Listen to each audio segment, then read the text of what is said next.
Baik, saya Abi akan melanjutkan materi selanjutnya, yaitu GRI ke-304, Keanekaragaman Hayati. Pengungkapan 304 step 1. Lokasi operasional yang dimiliki, disewa, dikelola, atau berdekatan dengan kawasan lindung dan kawasan dengan nilai keanekaragaman hayati tinggi di luar kawasan lindung. Organisasi pelapor harus melaporkan informasi berikut. Pertama, itu lokasi geografis.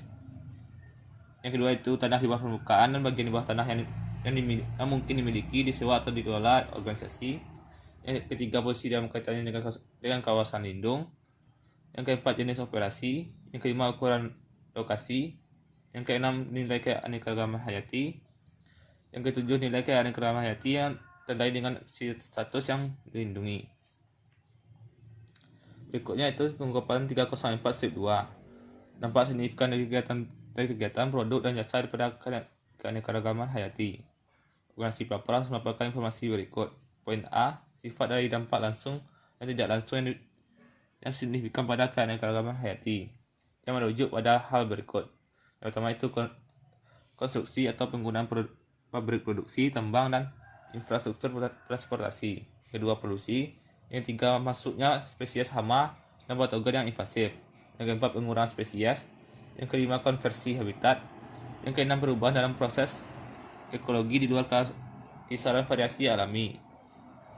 Pada poin B, dampak positif dan negatif signifikan yang langsung dan tidak langsung dengan rujukan berikut. Yang pertama itu spesies yang terpengaruh, jangkauan wilayah yang terkena dampak, durasi dampak, reversibilitas atau irreversibilitas dampak tersebut. Berikutnya itu 304 strip 3. Habitat yang dilindungi atau direstorasi. Organisasi pelapor harus melaporkan informasi berikut. Yang pertama itu ukuran dan lokasi dari seluruh habitat kawasan yang dilindungi atau direstorasi. Yang kedua, apakah dilakukan kemitraan dengan pihak ketiga untuk melindungi atau merestorasi wilayah habitat yang berbeda dengan wilayah di mana organisasi telah melakukan pengawasan. Yang ketiga, status dari setiap wilayah berdasarkan kondisinya pada saat terakhir periode pelaporan. Yang keempat, standar metodologi dan asumsi yang digunakan. Berikutnya pengungkapan 304 4. Spesies daftar merah IUCN dan spesies daftar konservasi nasional dengan habitat dalam wilayah yang terkena efek operasi. Organisasi pelapor harus melaporkan informasi jumlah dari total spesies daftar merah IUCN dan spesies daftar konservasi nasional dengan habitat dalam wilayah yang terkena efek operasi organisasi berdasarkan tingkat risiko kepunahan. Yang pertama itu kritis atau sangat terancam punah, yang kedua terancam punah, yang ketiga rentan, yang keempat hampir terancam, yang kelima risiko rendah. Contohnya yaitu pada perusahaan Honda. Honda telah lama berusaha keras meningkatkan kegiatan yang mengarah pada konservasi keanekaragaman hayati. Berusaha melakukan inisiatif penanaman pohon dan daur ulang air di pabriknya di tahun 1960 dan meluncurkan program hutan kemasyarakatan pada tahun 1976. Pada tahun 2011, perusahaan menetapkan pedoman keanekaragaman hayati Honda. Honda mengakui emisi JRK dan berbagai polutan lainnya sebagai dua dampak terbesar dari kegiatan usaha yang mengancam keanekaragaman hayati. Oleh karena itu, perusahaan telah menetapkan prioritas di bawah memandu dan bekerjasama secara sistematis untuk meminimalkan kedua dampak tersebut. Berikutnya itu GRI 305 emisi. Pengungkapan 305 strip 1.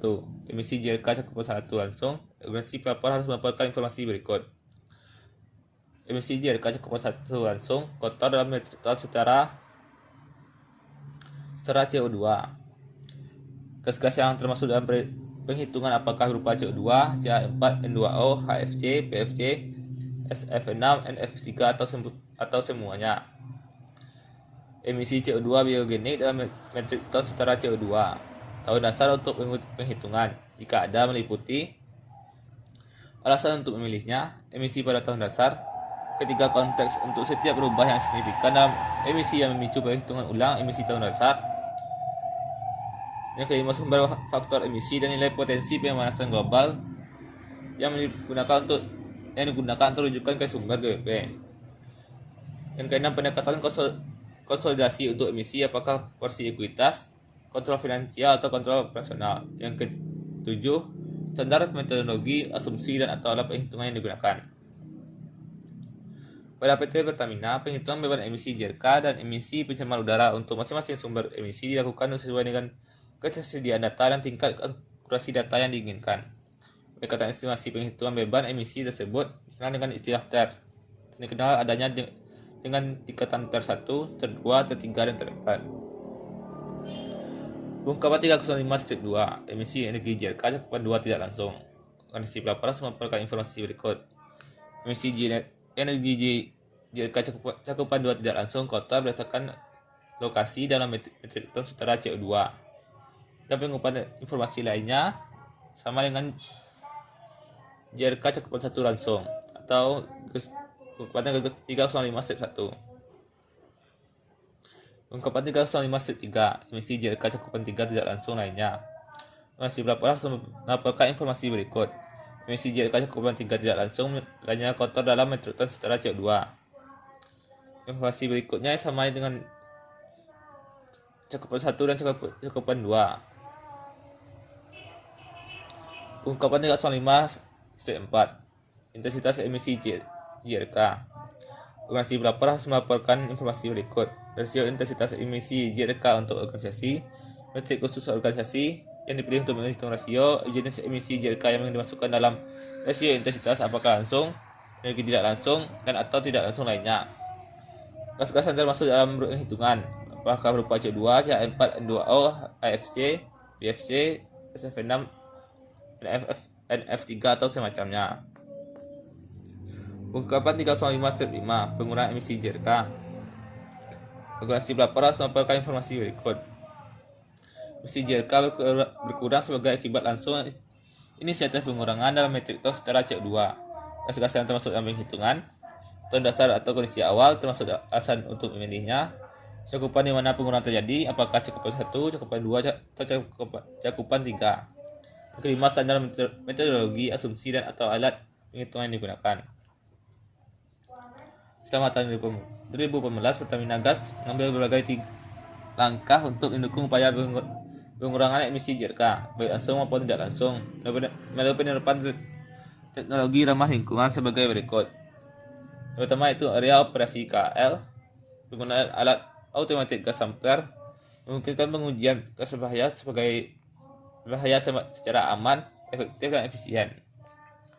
Area operasi SA, turbine engine dan reciprocating engine adalah mesin berfungsi untuk mengkompresi, meningkatkan tekanan gas agar dapat dialirkan ke jaringan pipa gas. Ungkapan 305-6, emisi zat perusak ozon atau ODS. Organisasi pelapor harus melaporkan informasi berikut. Produksi, impor dan ekspor ODS dalam metrik ton setara UCF 11. Zat yang termasuk dalam penghitungan, sumber faktor emisi yang digunakan, standar metodologi asumsi dan atau alat penghitungan yang digunakan. Emisi lainnya yang dapat perhatian Pertamina Gas adalah emisi yang mengandung substansi penipis lapisan ozon atau ODS.